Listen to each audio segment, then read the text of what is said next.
We got the first cedar here on the port side all fit and painted and dolphinited and clamped on the boat, but we ran out of time yesterday. It was going to be a real late night if we fastened it off last night. So we're back out here first thing in the morning, and we're going to go down and just give it one last look, see if there's any spots that we missed, anything that we want to snug up, and then we're going to fasten it off. And the first two cedars will be on the boat. And hopefully these will be the two hardest cedars because we spiled them. They've got the nib in the stern that goes over the steeler plank, and they flare at the stem and stern. So we've been really trying to fit these wide chunks of cedar up in the stem and stern, and it's been tricky. But after this, we should be set up to go back to straight planks and have them be narrower.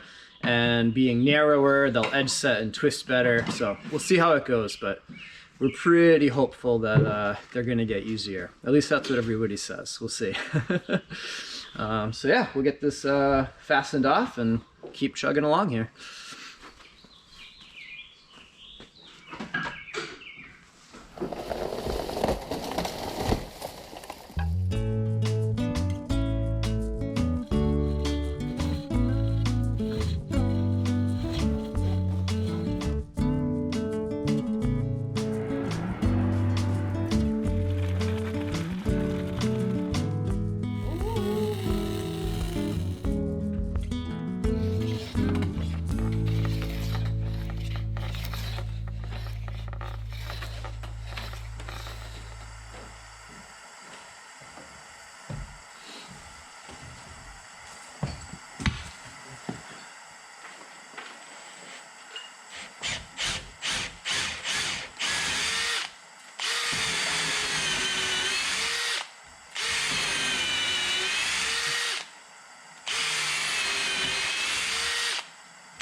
Here we have where the oak steeler comes into the cedar plank. It's all painted, so it's a little hard to see, but the steeler ends right there.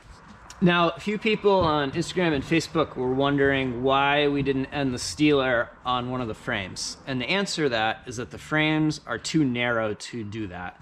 So if we were to put the steeler halfway on the frame, we would be putting the fasteners at the very, very outer edge of the steeler. And the chances of that splitting would be pretty high. So what we wanted to do was land it between a frame bay, and there's another bent frame that's gonna go in over here once this mold comes out. And by doing that, it lets us install what is called a butt block. So in this case, it's a piece of locust, and Aaron worked yesterday on getting this fit. So he put a notch in the back where it goes over the bronze strap. And that's gonna get put in something like that. And we're gonna put some rivets through it, some smaller rivets than what we've been putting through the frames. They don't need to be quite as beefy. And we're gonna put 3, I believe, through the nib and 3 over here into the cedar. And that will back up this nib, make sure everything stays put, and should be really, really solid. Now, one of the issues with butt blocks, which we talked about with Victoria, is this shelf here likes to collect things. So Aaron angled it down a little bit, so this gap on the side is bigger at the bottom than the top, so it's hopefully naturally going to want to shed things. We chamfered it so there's less of a landing surface. And one of the really nice things is that we're back here in the engine bay. So there's not going to be any sort of cabinetry or anything that gets put in here. So this butt block will be exposed and in a place we can really easily see it. And if crud starts to accumulate on the top, we can just clean it off and keep an eye on it. So without further ado, Aaron and I are going to spread some dolphinite, get this thing clamped in here, and then he's still got to do the one on the port side. And we will actually film Aaron doing that. It was a little bit too much pressure to film the first time, him trying to fit and make a butt block. But now that he's got the system down, he should be able to show you all how he did it. So, all dolphinited.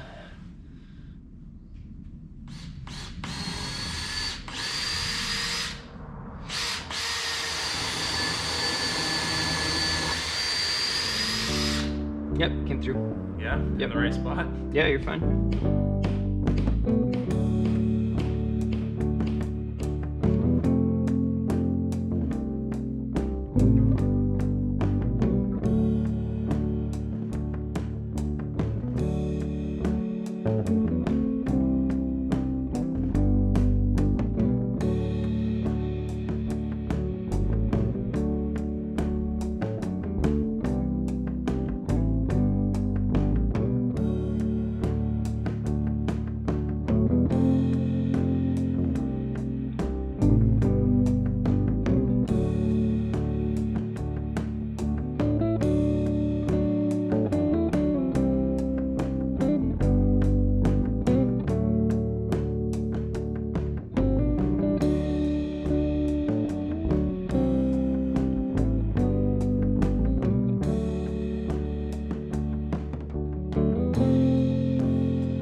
To my understanding, these are going to be the only butt blocks in the boat, so we're going to make them look pretty and take some time on them and whatnot.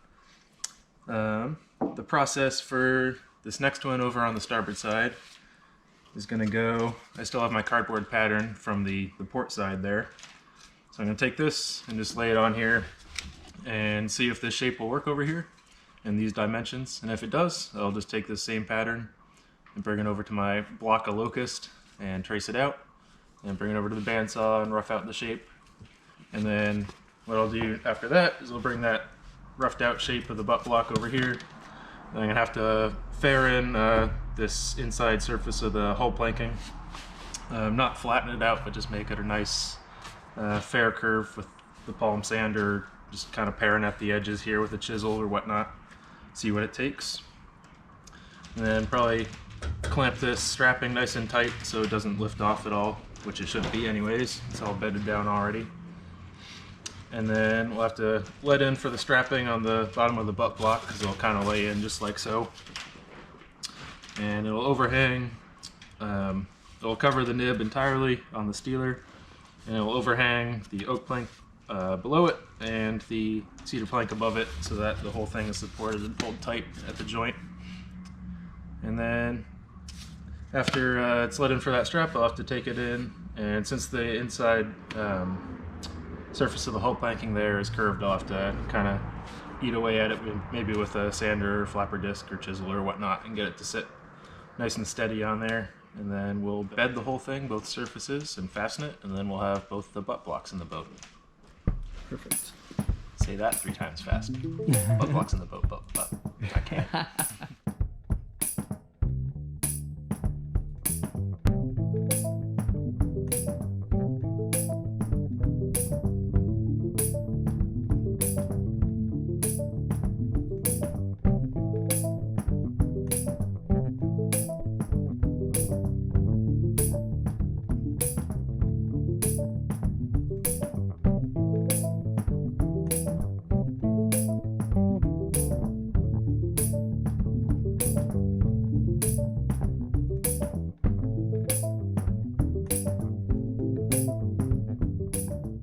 One of the challenges we had putting the butt block on the other side was for Aaron drilling through, seeing exactly where the butt block was and where we wanted to land, and making sure we didn't come out too close to one of the chamfered edges on the butt block.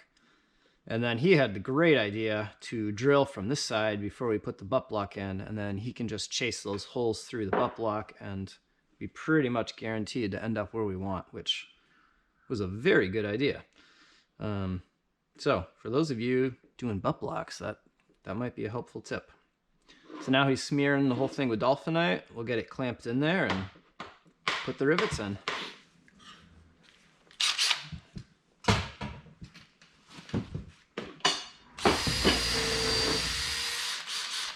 yeah, nice dolphinite coming out. Oh yeah, I bet.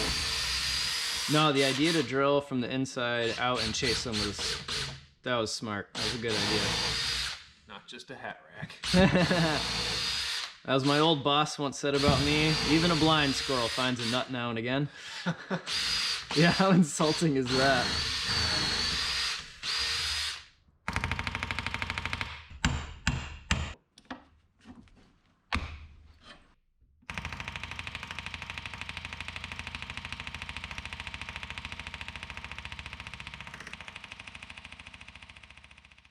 Next is to launch into the next cedar planks, which should be a lot simpler than the cedar that we just put on. So the cedar we just put on is wider at the stem and at the stern than it is amidship, and it also has to be notched to go over the steeler. So we had to spile it, and it was a bunch of tricky fitting to get all of that in there, and we were dealing with a really tall plank in the stem and stern and trying to get that to go in for the twist, and it was a bit of a struggle fest. But came out well. It's all on the boat. Butt blocks are done, and now we can launch into hopefully straight cedars. So we're going to try cutting one out and seeing with this nicer curve that we have that heads up the hull and some narrower planks if they're going to edge set in there nicely. So the first one's going to be a little bit of an experiment. We're very hopeful. I think it'll work. And if that one goes in smoothly, then we should be off to the races. So the next step for us is to do some diminishing. So we're going to measure at every mold from the top of our cedar here up to the shear. Figure out what that distance is at every mold, every station down the boat, and then we will divide that up by how many planks we want to put in there, and we'll figure out what widths at what stations or molds those planks need to be. Once we got that sorted out, we can start marking and cutting out some cedar and see how it goes.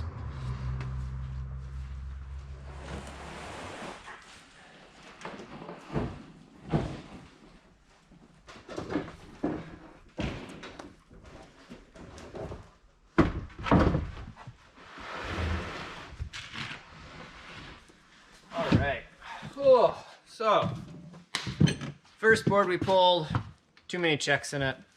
Second board we pulled, sapwood in it.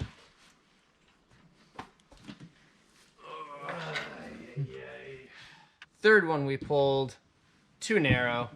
Fourth one we pulled, good to go. But Aaron pointed out that we had it the straight edge 180 of what we needed to be, because we're trying to mark it out for the port side, not the starboard. But it's easier to work here on the starboard where we have the big workbench. So good job on that catch, Aaron. Not just a hat rack. Yeah, not just a hat rack. So now I'm gonna go over and read measurements over to Aaron, and he's gonna plot the bevels and the frame locations and the station locations all down this plank. And then we should be able to finish marking out, hopefully get it cut today and start fitting it tomorrow.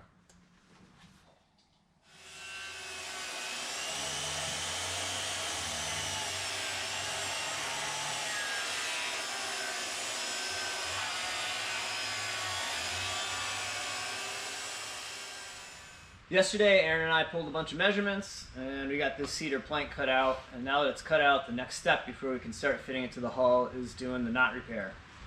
So, that is your mission for right now, eh? Sure is.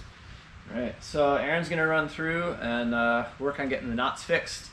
And I'm gonna go downstairs and start working on the measurements for the starboard side. So, marking out that next plank so that we can get that one going and have kind of two planks in the process at the same time. So I'm gonna go get to that, and I'll leave Aaron get to work on these knots.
I think that'll do.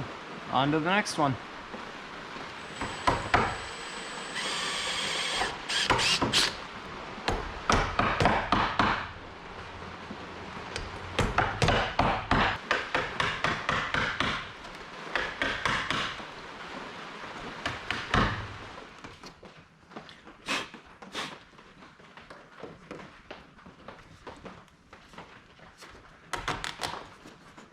So that should be all the grading pieces. These first few planks kind of look like Swiss cheese when we take out all the bad knots. But that's how it goes. Cedar's pretty knotty. Shouldn't really be any of an issue, and all of these knottier planks are going down low where they should get wet and stay wet, so shouldn't be a problem. But I think it's about time to go work on some dinner, and tomorrow we'll put the plugs in these and get this one glued up and keep working downstairs on the one that I started today.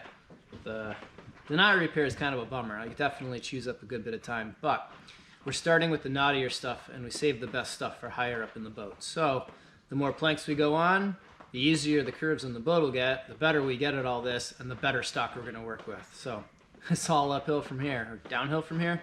Yeah, downhill from here. Well, folks, we got a little bit of an update. And we've got some kind of poor news, and we've got some good news. So let's get the poor news out of the way first.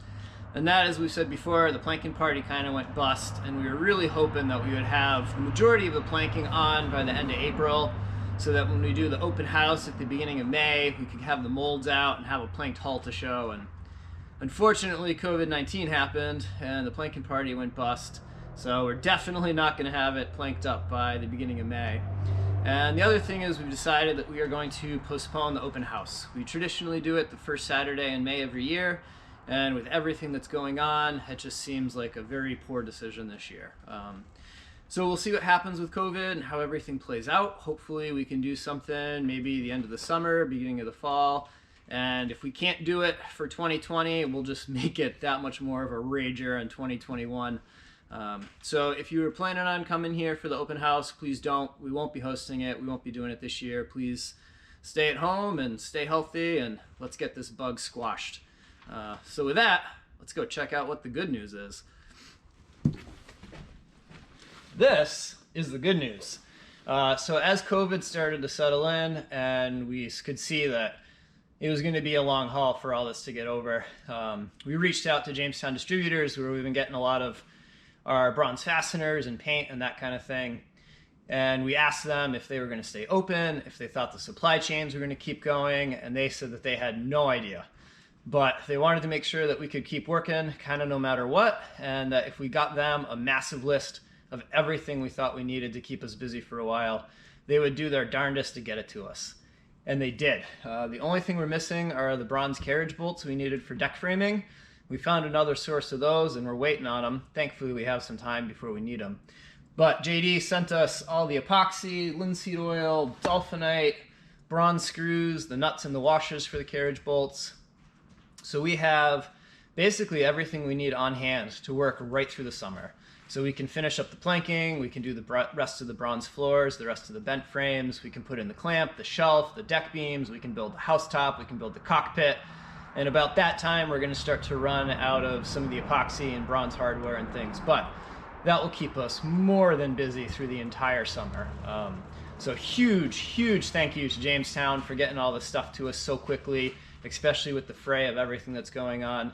And if they hadn't have done that, eventually here we would run out of bronze and run out of dolphinite and run out of anti-fouling paint. And if we couldn't get our hands on it, we would pretty much be dead in the water. But since Jamestown came through for us and we got it all right in the nick of time, we don't really have to worry about it, and we can just keep rolling. Everything is here on hand. So thank you so much, Jamestown. We really appreciate it, and we're psyched to be able to hopefully keep some level of normalcy for folks through all of these chaotic times. So that's the bad news, that's the good news, and thanks a bunch for following, and let's get back to work.